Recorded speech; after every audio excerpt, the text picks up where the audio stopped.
Darío Fernando Patiño. Conduce Jorge Alfredo Vargas. Buenas noches, ustedes están con nosotros y por eso estamos a esta hora con ustedes. Saludando muy especialmente a nuestros televidentes en Colombia y fuera del país. Hoy con una mujer que nos dará una lección de valor, entereza y capacidad de perdonar. Con un director de revista que está a punto de ir a prisión. Y con Tola y Maruja que vienen de la marcha de los seguidores de DMG. Se enciende el radar. María Teresa de Mendieta lleva 9 navidades sin su esposo, el coronel Luis Erlindo Mendieta, pero cree que no habrá una 10ª y que él volverá a la libertad. Esta mujer ejemplar habla con Darío Arismendi sobre el dolor del secuestro y la tristeza de que su esposo no haya podido lograr en cautiverio los ascensos a los que tenía derecho. El director de la revista Semana, Alejandro Santos, está a punto de ir a prisión. Una juez ya lo mandó a la cárcel y espera el fallo de un tribunal. Un magistrado cuestionado por sus amistades lo tiene en el limbo. Santos le explica a María Emma Mejía cómo llegó a esta situación y lo que esta orden de arresto significa para la libertad de prensa en Colombia. Oíste, Tola, ¿cómo le estará yendo a Murcia el de DMG allá en la Guandoca? Que está muy tranquilo porque para rebajarse la pena con trabajo va a montar una pirámide. ¿Qué? El radar ya está encendido. María Teresa de Mendieta es una esposa que lleva más de 10 años sin su esposo, el coronel Luis Mendieta. Las FARC decidieron que ella tuviera que quedarse sola al frente de su casa y con sus 2 hijos pequeños. Todo este tiempo ha luchado por cumplir con la tarea que le tocó, por lograr la libertad de los secuestrados y por tratar de que su marido en cautiverio obtenga los ascensos que la guerrilla le frustró. Hasta ahora solamente ha logrado resultados en la labor de madre. Pero como afirma en este estremecedor diálogo con Darío Arismendi, ella cree que su búsqueda de la libertad y del justo reconocimiento para el coronel también se verá recompensada. A propósito de la marcha de este viernes por una Navidad en libertad, María Teresa nos da un testimonio de valor, de resistencia y de mucha generosidad. Darío Arismendi entra al radar. Una Navidad más sin él, ¿no le parece tremendamente doloroso? Que sí, dolorosa. Es indecible el sufrimiento que uno siente al no tener al ser querido al lado de uno compartiendo estas épocas. ¿Cómo fue la última Navidad, María Teresa, que pasó con él? La última Navidad fue muy hermosa, la pasamos en Santa Marta, en compañía de la familia de Luis, de parte de mi familia, de todos los oficiales, con las esposas y los hijos. Cierre los ojos. Imagínese que le acaba de aparecer su esposo, que acaba de ser liberado, que le damos la noticia. Se moriría. Me moriría, porque eso es lo que he deseado desde hace 10 años. Eso es lo que los colombianos tenemos que entender de cara a las marchas de este próximo viernes 28 de noviembre, en las horas de la mañana, a las 12 del día. Marchas que son en Colombia, en todo el país y también en muchos otros países del mundo, que nosotros podemos estar felices, la mayor parte de los colombianos. En cambio, las familias de los policías, de los soldados, de muchos civiles, de gente que está secuestrada hace 8 años, 10, 15, 14, el caso de su esposo 10 años, las familias lloran, las familias sienten, tienen una angustia absolutamente terrible y espantosa, y por eso el sentido de estas marchas del viernes, rodearlos, darles aliento, darles espíritu, ánimo, decirles a ellos que están allá, en la profundidad de la selva, que no los olvidamos, y que en Colombia no puede haber secuestrados de primera y de segunda categoría. ¿Cómo ha hecho usted para sobrevivir con 2 hijos que habían quedado muy jóvenes, muy chiquitos, hoy están cada uno en su carrera universitaria, para sacarlos adelante con unos ingresos muy precarios? Popérrimos. Darío, con amor, con la esperanza de que mi esposo regresara, con el esfuerzo de mi trabajo y con el trabajo de mi esposo, que a pesar de estar en cautiverio sigue devengando un sustento pues que no correspondía para su para su grado. No corresponde como al grado que él en este momento tendría de no existir una legislación obsoleta o yo lo puedo decir, absurda. Sí, pero aprendí de él a que uno tenía que colocar necesidades sobre suntuosidades. Cuando mi esposo regrese a la libertad no va a tener ningún problema, tiene todo su patrimonio, sus hijos han salido adelante, van a ser futuros profesionales en este país, van a trabajar por este país, su esposa está en el hogar, lo sigue amando con el mismo amor de hace 25 años. Igualito, fresco, Igualito. intenso. Intenso. Él también, porque me consta que hace aproximadamente un año, me acuerdo que usted estuvo en los estudios de Caracol Radio en compañía de su hija.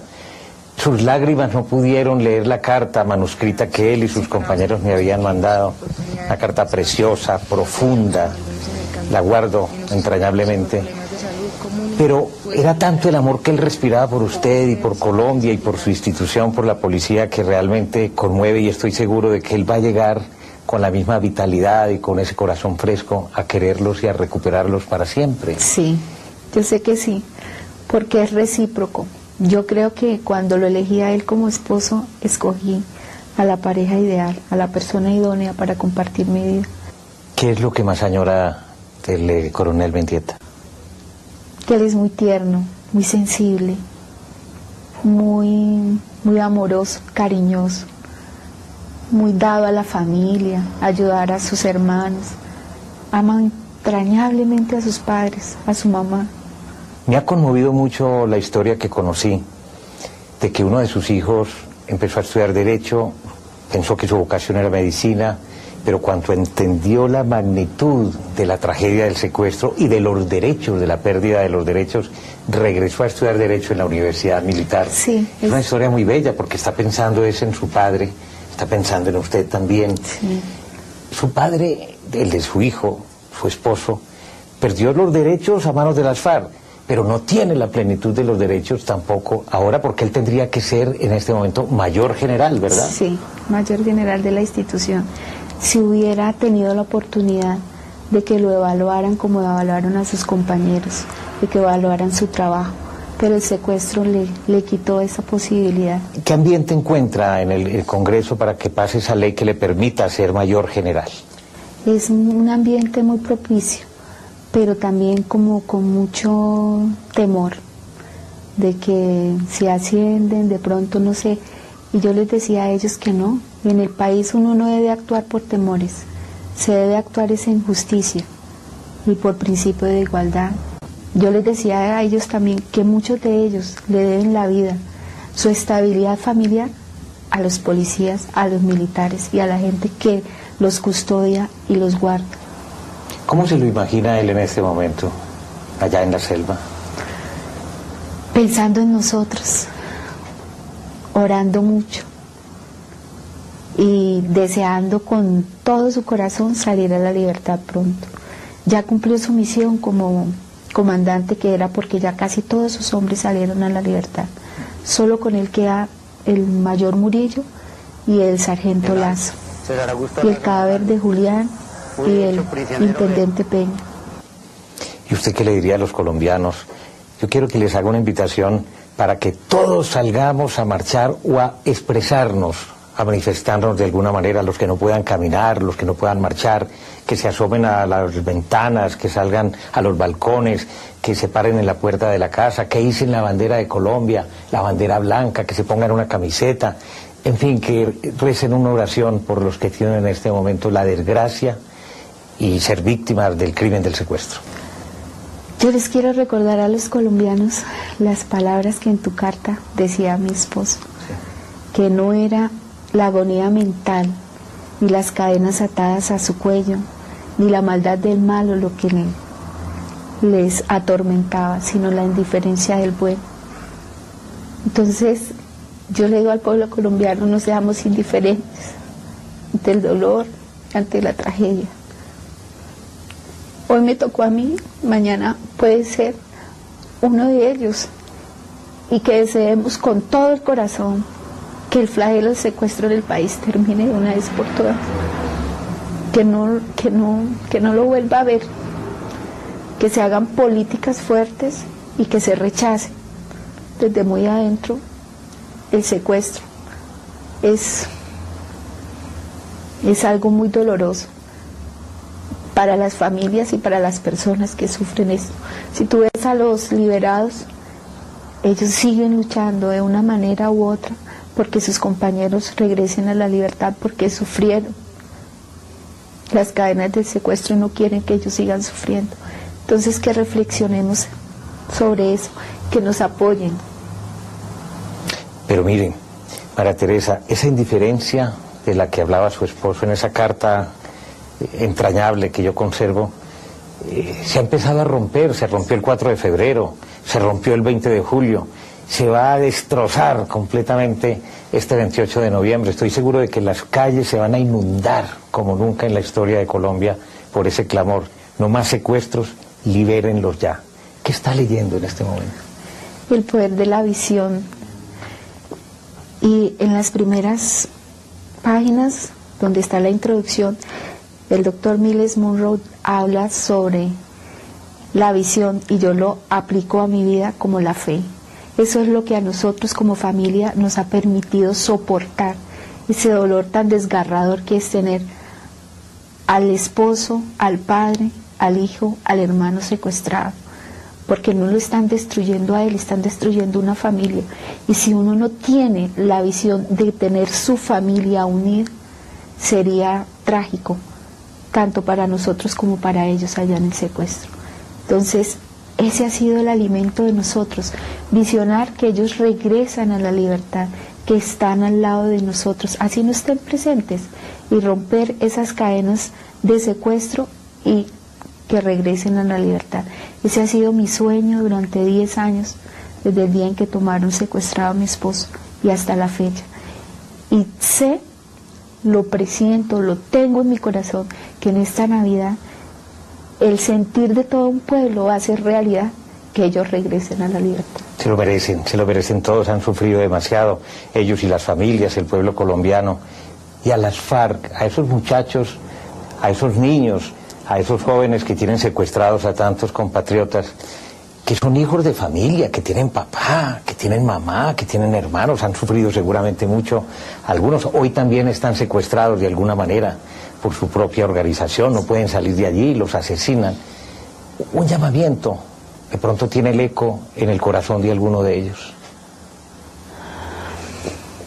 Yo quiero comentarles a ellos que mi esposo en sus cartas es algo paradójico. Dice que nuestros corazones no se llenen de rencor ni de resentimiento, que porque eso conduce a las personas a actuar mal y a proceder mal y hacerle daño a otros. Yo les digo a esos muchachos que no dejen que su corazón se llene de rencor, que existen alternativas, que busquen otro mecanismo, busquen otra visión. El país no es tan malo, hay oportunidades. Hay otras oportunidades para ellos. ¿Usted los perdona, María Teresa? Desde el primer día, desde la primera carta que Luis me mandó, desde ese día, yo los perdoné. Y eso es lo que nosotros debemos hacer como personas, perdonar. El rencor no conduce a nada malo, a nada bueno, conduce a todo lo malo, a todo lo que está sufriendo el país, es por causa de eso. Por causa del rencor, del resentimiento, de la rabia. Es el germen de la destrucción.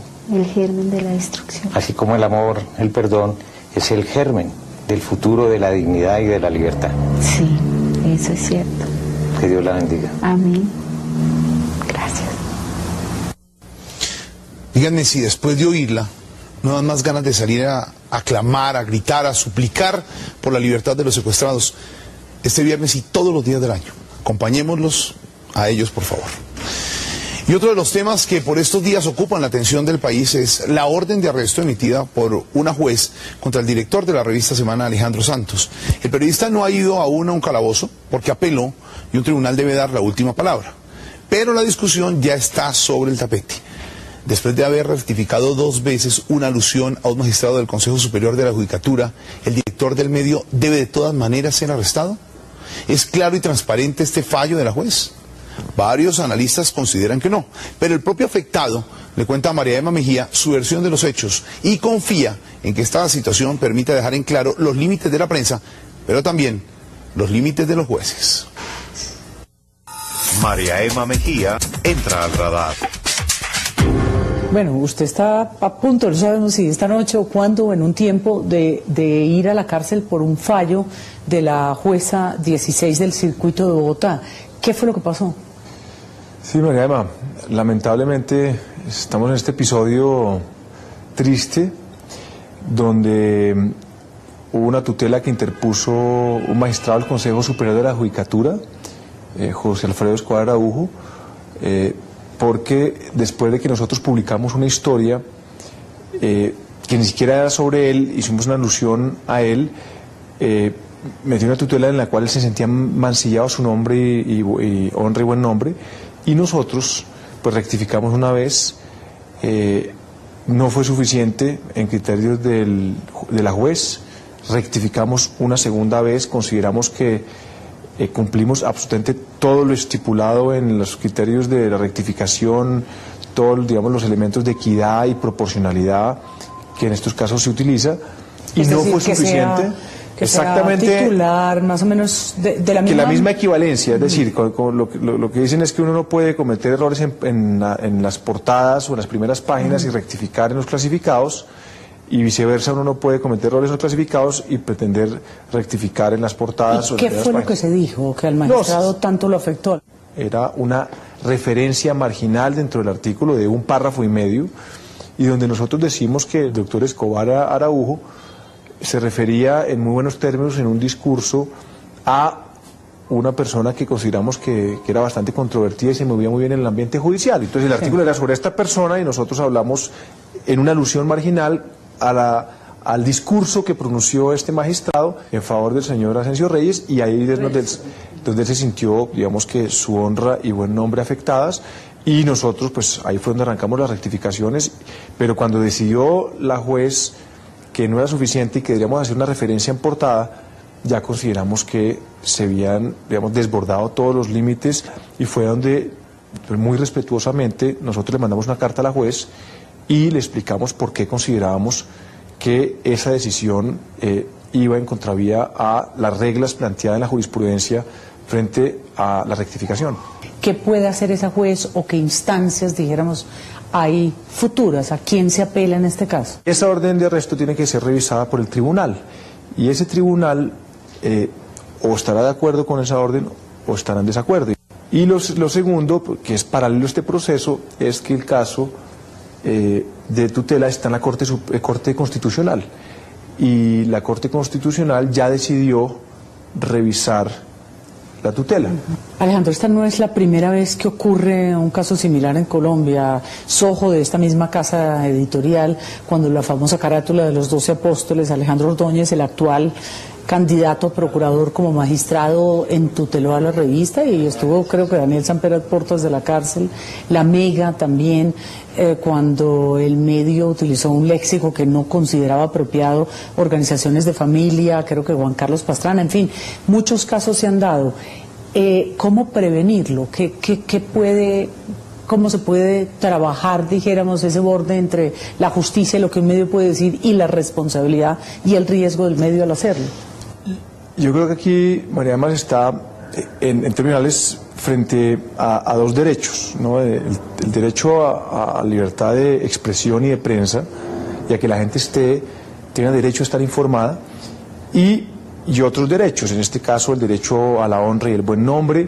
Entonces yo creo que estos son temas que se plantean en una democracia donde los medios, pues, en ese sentido, defienden un derecho a libertad de expresión absolutamente fundamental, uno de los pilares fundamentales de las democracias modernas, y donde hay, digamos, otros sectores que tienen afortunadamente los mecanismos para defenderse cuando se sienten ofendidos. Y se le está yendo la mano a los medios de comunicación, a los periodistas, que a veces mucha gente dice, bueno, son prepotentes, pueden estar saltándose de la raya y no responderle a nadie. Dijéramos, ¿es ese verdadero cuarto poder?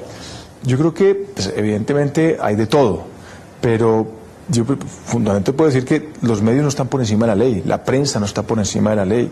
Yo creo también que los medios, así como muchas veces tienen un sentido crítico frente a la realidad y frente al poder, también tienen que tener un sentido autocrítico.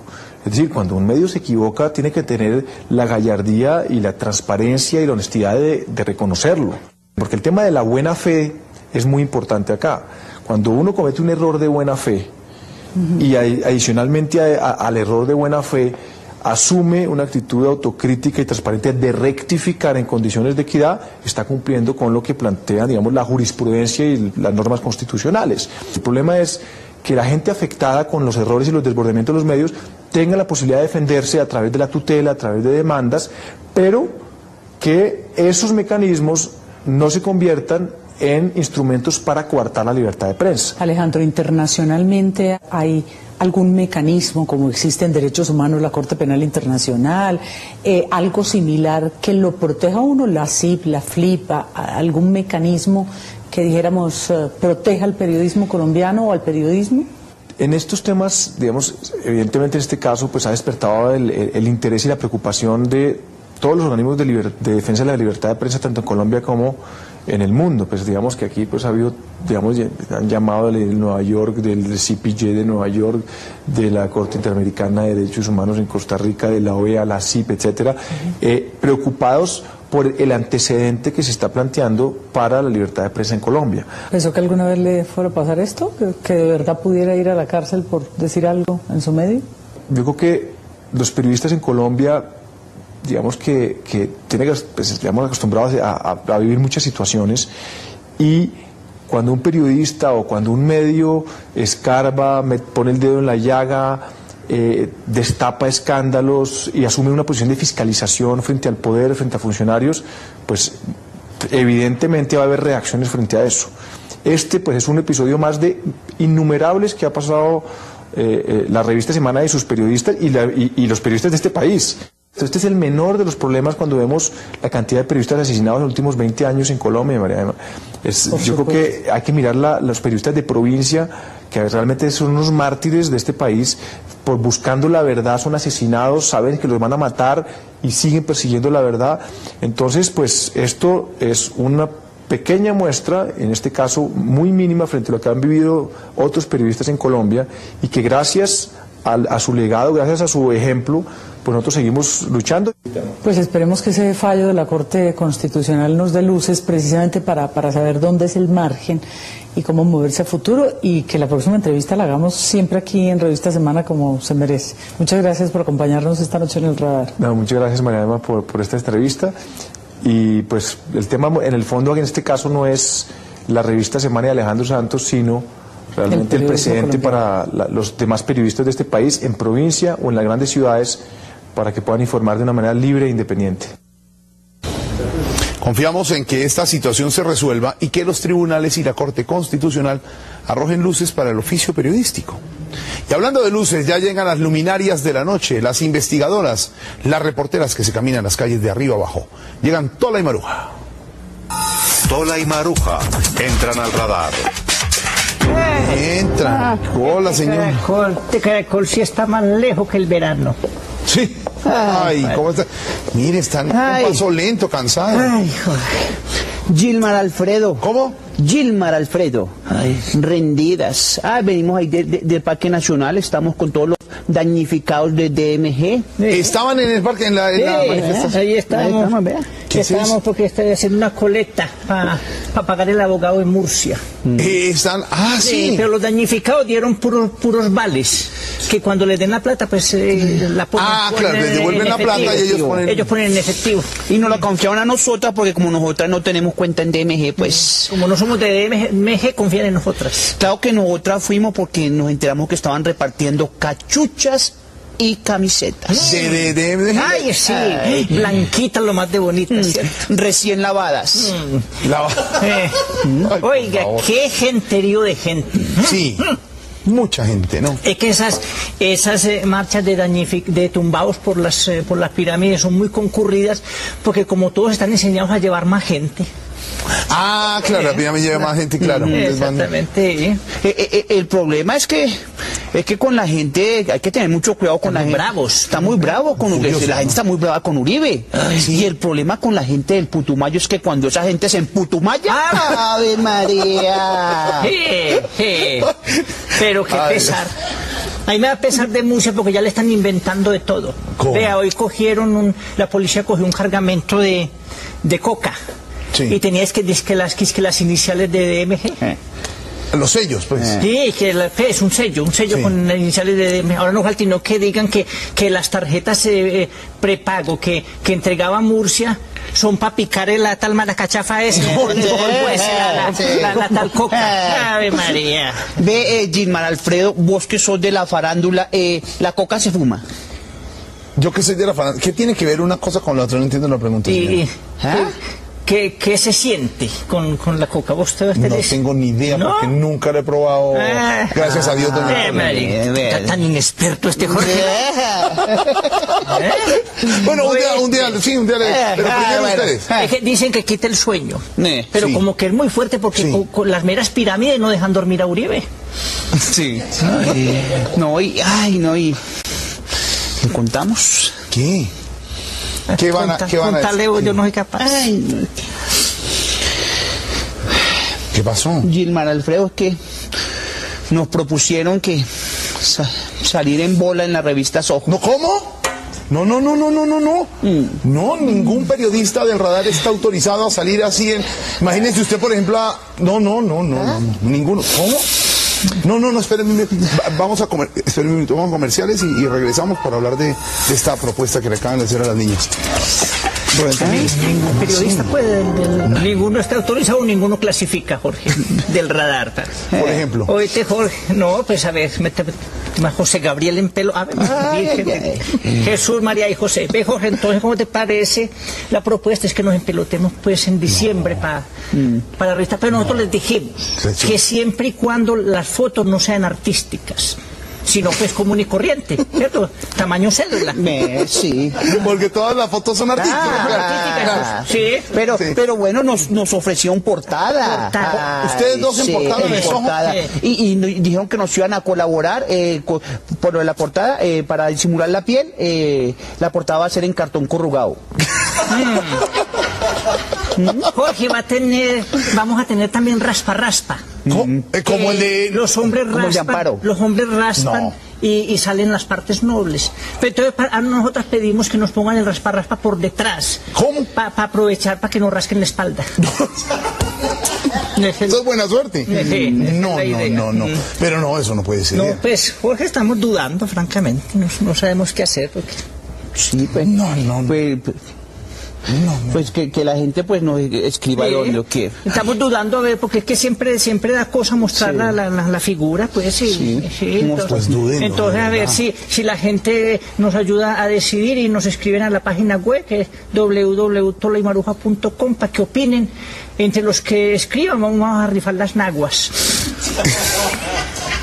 Claro, las naguas. Entonces, escriben www.tolaymaruja.com y ¿qué opinan de Tola y Maruja en Soho? Si nos desnudamos o no en Soho. Y entonces ahí... Y vamos leyendo los comentarios poco a poco. Y también estamos invitando para que la gente colabore con los vecinos azotados por el invierno. Sí. Para que vayan a la Cruz Roja. Que colaboren con eso. El próximo sábado estaremos en todas las ciudades del país colaborando en la campaña con la Cruz Roja, con Caracol Radio, con todos los diarios del país. Y Jorge, y un saludo a las mujeres, que hoy es el día de la no violencia contra la mujer. Qué bueno. Sí, tiene toda la razón. Qué lástima. Queda menos de media hora ya.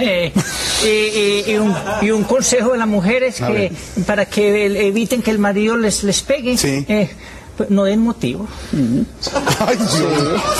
No, es que hay hombres muy descarados, Yo tengo una vecina que le dicen la bien alimentada. ¿La qué? ¿La bien alimentada? La bien alimentada. El marido todos los días le da sus 3 golpes. Ay, no fregues. Ay, no, eso no es... ¿Y a vos, Ananías, te ha pegado? Sí, a mi Ananías me ha pegado. Ananías le pegó, doña Tola. ¿Y vos qué has hecho? Yo pongo la otra mejilla, afortunadamente tengo 2. No hay derecho, señores. No estamos de acuerdo. Le tengo frase para que ¿También? Sí, pasemos la página de eso, porque no debe pasar. A ver. Y es de Alejandro Dumas, una frase muy linda, que nos va a dejar pensando. Toda la sabiduría humana se encuentra en 2 palabras: paciencia y esperanza. Paciencia y esperanza, señoras. Eso es para los de DMG. Paciencia y esperanza, allá en el Campín. Chao, señoras. Paciencia y esperanza y un caucho para que tapen de la lluvia. Nos vemos el jueves, ¿no? ¿Dónde van a estar el jueves? Barranquilla. Barranquilla. Allá nos vemos desde Barranquilla. Urramba. Y el sábado con la campaña por los damnificados, con la Cruz Roja, con Caracol Radio, con El Espectador y los diarios del país. También estaremos por todos nuestros compatriotas que son afectados por la lluvia. Señores, nos vemos mañana en el Radar. Radar sigue encendido y con ellas el jueves desde Barranquilla. Chao.